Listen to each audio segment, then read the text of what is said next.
A duhet ta thot këtë ka thonë pas ka përsërit prapë ka thonë para disa kohësh. Para disa orëve. Padyshim që një organizëm drejtësie, aq më tepër si SPAKu ose ETUSIA në raste të tjera, padyshim që do të jetë në luftë me krimin, se për atë është.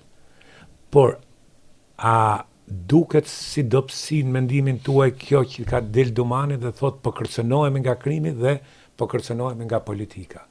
Sepse unë mendoj që në këtë rast ai nxjerr një koshien që është i pafuqishëm dhe si të thush krimi do të godasi më fort kur ky e ndjen kërcënimin. Pra, duke luajtur atë reverse psychology që i thonë, unë mendoj që nuk duhet ta paraqisi këtë dobësi ky vetë si kryetari i SPAKut dhe dobësi si SPAKu si institucion. Po, mendoj diçka që është pjesë tashmë se është logjike që krimi luftësh me shtetin. Është pjesë pak kjo vjen nga politika. Është politikave neoliberale që zakonisht e kanë të majtët në sensin që ti duhet të tregosh sa më shumë empati. Duhet të tregosh që je sa më i hapur drejt ndjenjave dhe të tjera. Ju e dini rastet amerikane shumë më se unë. Besoj e kujtoni dhe nga leximet sa e vështirë ka qenë për Al Capone.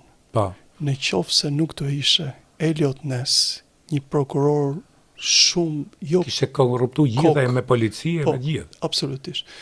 Jo të themi kokë dhë në sensin që nuk pyeste bashkë me Untouchable, atë grupin e vet, njësitin e vet.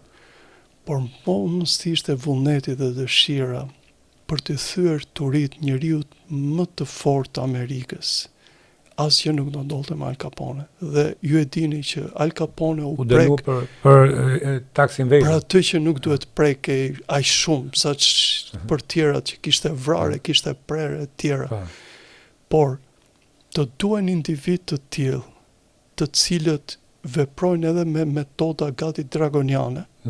Dhe jo të themi që ruajnë këtë elegancën që pushtetarët tanë duan të kenë një fytyrë liberale me Brukselin.